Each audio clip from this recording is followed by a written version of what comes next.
Hey, this is Matt from Big Monster Brewing, and this Ogre Old Ale episode I have gone ahead and split into two posts.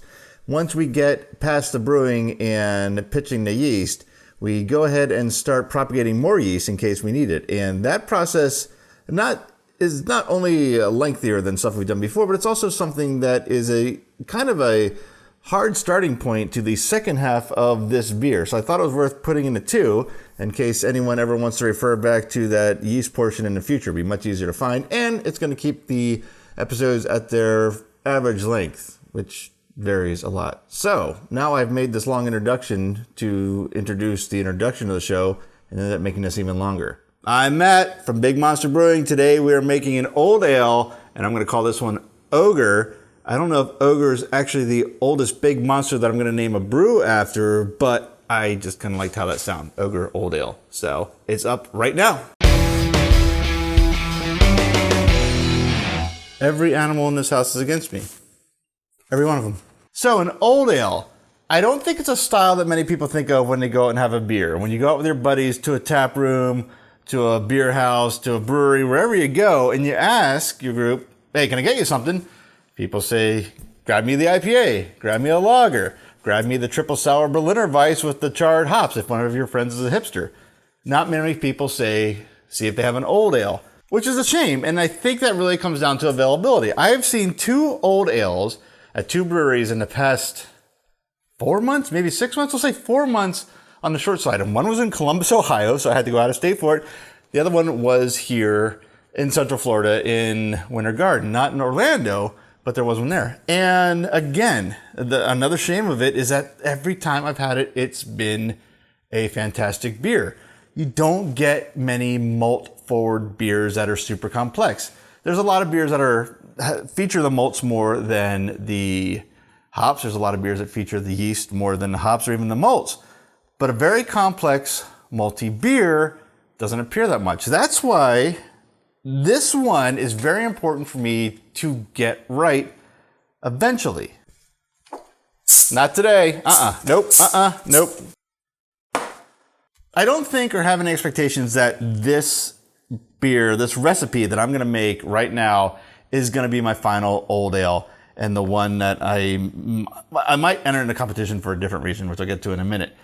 In fact, I can show you, this is version 3 of a beer I haven't even made yet. The more I read about it and the more the characteristics that should be in this beer, I keep changing my grist. I've not changed my hops and I've not changed my yeast, but my fermentables, my malts, well, fermentables, we'll get into that as well. It's not all malts in this one. Keep changing to try to dial this in, and I haven't even made it yet. But I really want to get this one right because I think it's a beer that gets overlooked a lot. And it has, again, I think a lot of that has to do with availability. And because of that lack of availability, it isn't on people's minds a lot. But man alive, when it is out there, especially at a brewery that does really good beers, it is a nice treat. So if you haven't had one in a while and your favorite, whatever, brewery, tap house, bar has an old ale, get yourself one because, like I said, it is it's a rare treat. So I'm going to get the water ready. You've seen that quite a few times now, heating up water.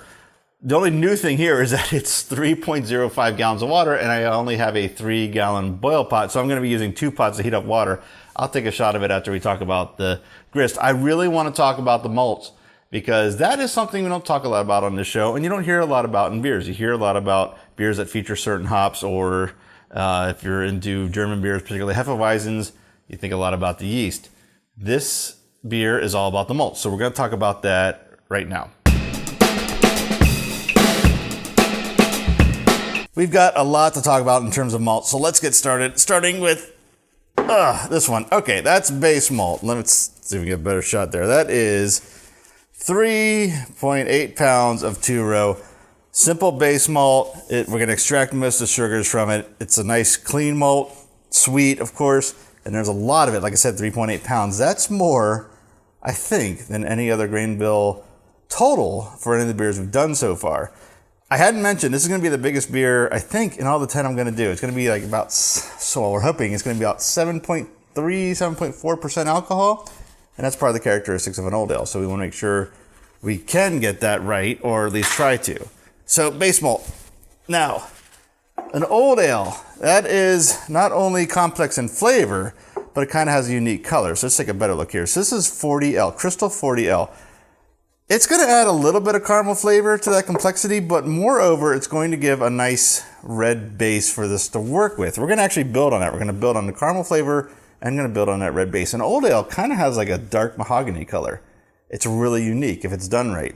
So to get that color, we need some red, and to get the complex flavors, obviously, the more, as long as they work together, the more the better for complexity.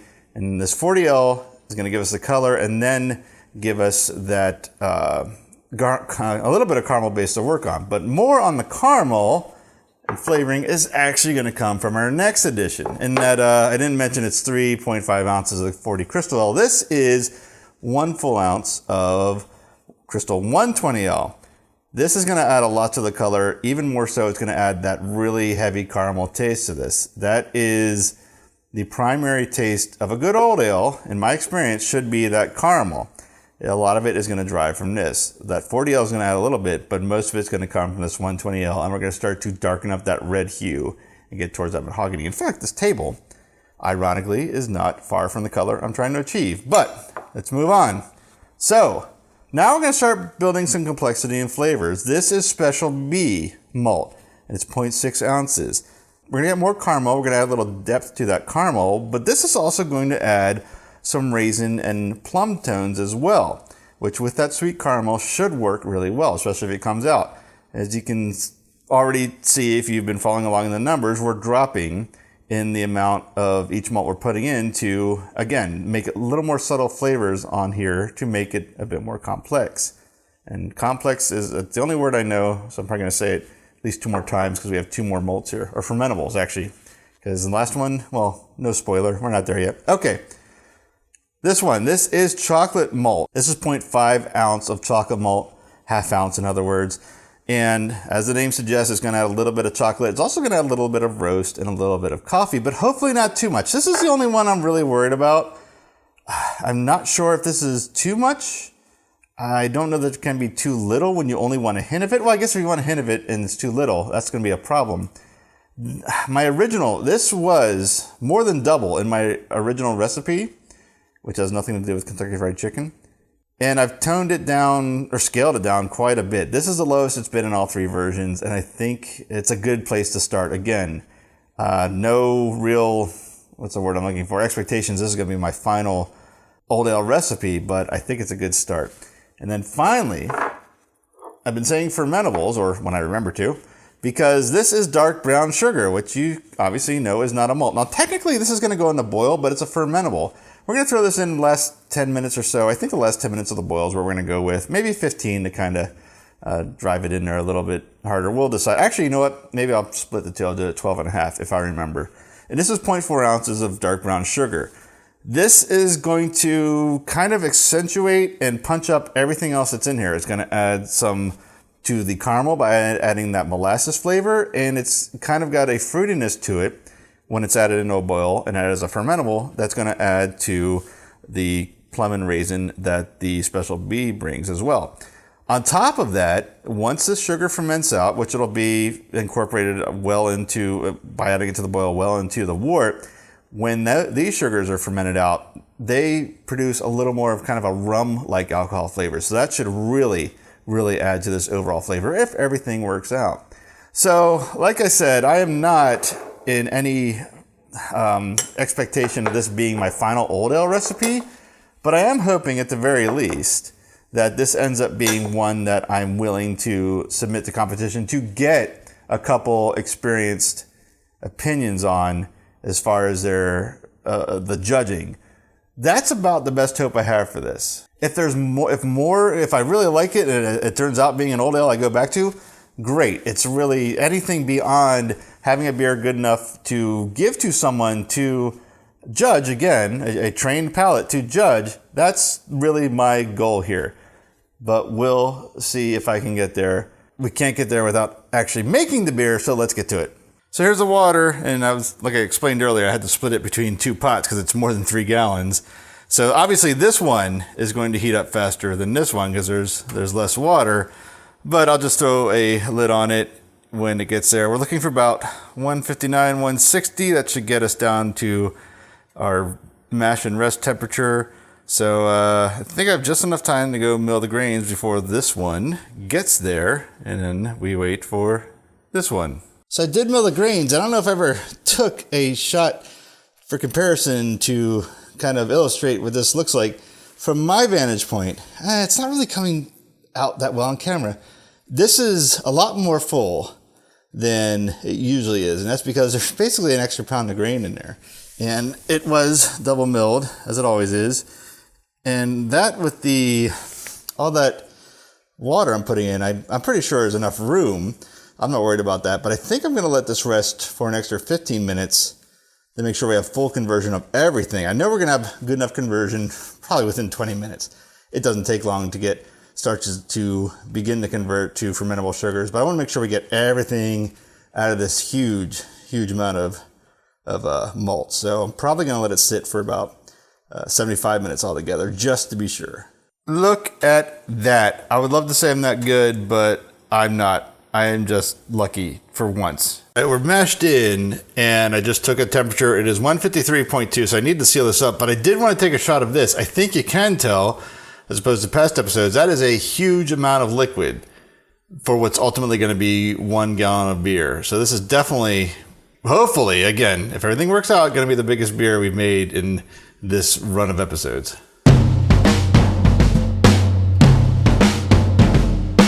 There are, of course, hops in this beer, and in this beer, it's Willamette hops, and it's a tried and true, I was going to say standard hop, but it's a tried and true proven hop. It's used in a lot of beers. I've used it several times myself. I kind of think of it as a good hop to use for beers that aren't about hops, and Old Ale certainly fits that bill. So we've got 2 additions. We got 60 minutes. It's 0.3 ounces of Willamette, of course. It's all Willamette. And at 10 minutes, 0.1 ounce. And I'm going to say, if you saw the alt beer episode, those are recycled, we call them cups. I guess they're little shot glasses.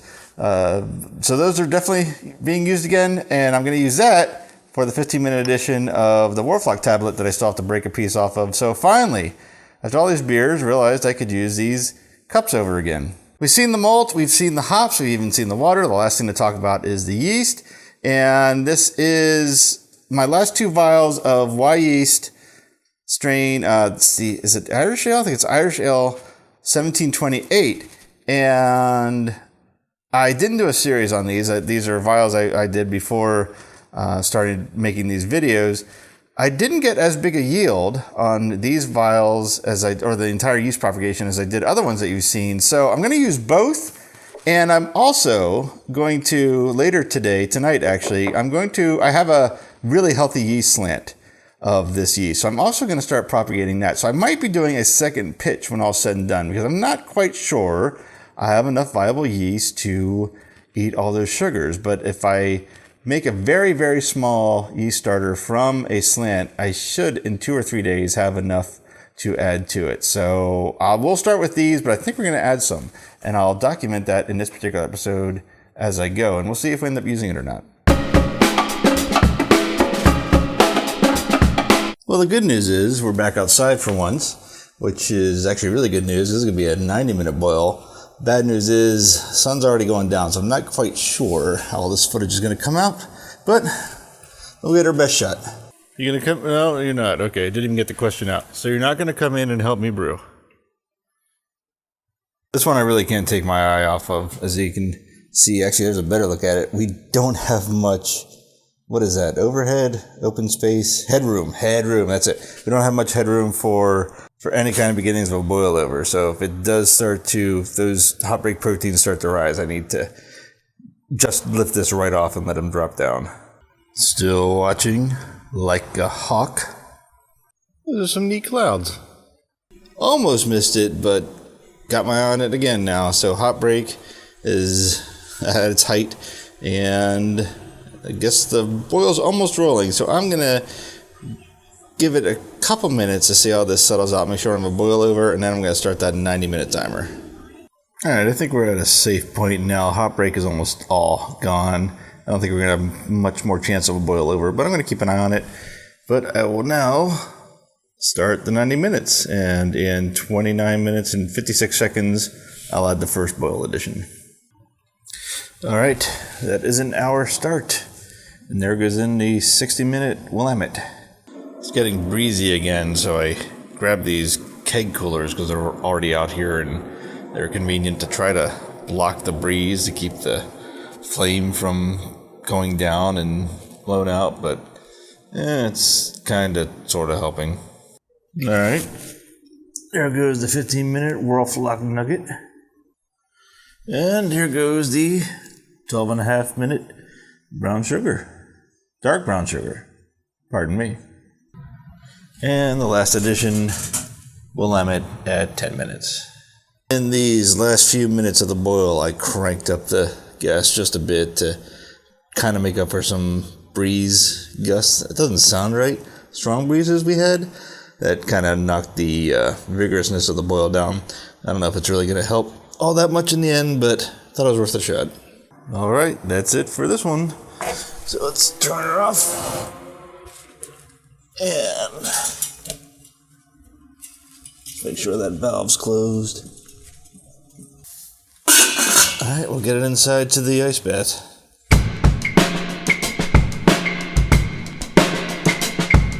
The fermenter, and of course have the blow-off tube into a beer bottle half full of sanitizer. I also have, I don't know if you can see it, I also have my tilt hydrometer in there. And it's actually been pretty inaccurate lately, but there's a reason I have it in there, and I'll get to that in a second. I did take a gravity reading on this, and the predicted starting gravity was 1074. We actually got 1069. And that really didn't surprise me because of the amount of wort we had left over after filling this fermenter. I think that has a lot to do with the breeze that kept, it didn't put out the flame, but it kept lowering the flame, lowering the amount of heat that was hitting the boil kettle and kind of killing that vigorous boil. I kind of counted on that vigorous boil to burn off more of the wort so we'd have a higher gravity. But like I said many times, especially during the opening of this show, this is not, I don't expect this to be my end-all be-all. Old ale. So it's a start. It's a start. Now, as far as the hydrometer goes, the tilt hydrometer, I should say, I did mention it's been inaccurate for a while. I probably need to really calibrate it. I've gone through the calibration, but I don't seem to get it dialed in. This says it's 6 points lower, 1063. I trust my refractometer more. But the reason I'm going to use this is because one thing it's really good at is telling me when the attenuation is done, when the fermentation is done. Let's say this drops down to 10:05. I might measure the finished beer and it's actually like 10:10 or something. But this will say 10:05, like 4 days in a row or how many days in a row. I at least know when this number lowers and it stays steady for a few days, that fermentation is done. The number probably won't be right at the calibration it's at now, but I'll at least be able to tell when this fermentation is done. And with such a big beer and malt rich beer, that's what I'm using this for specifically. So everything's in. Those 2 vials of yeast vials. 2 vials of yeast were pitched. And I'm still thinking I'm going to go ahead and get some yeast propagated from the slant of this strain just in case I need it. That does it for part 1. Part 2 is posting right behind this, and we start with propagating that yeast in case we need it. We'll find out in that second part if we do or not. I don't want to give a spoiler for everyone that is waited with bated breath on that event. So until then, thank you for watching. Please subscribe, give the video a like, and hit that alarm bell so you are alerted to all the future releases. And I have no notes for this ending, so I'll just end it there. Bye.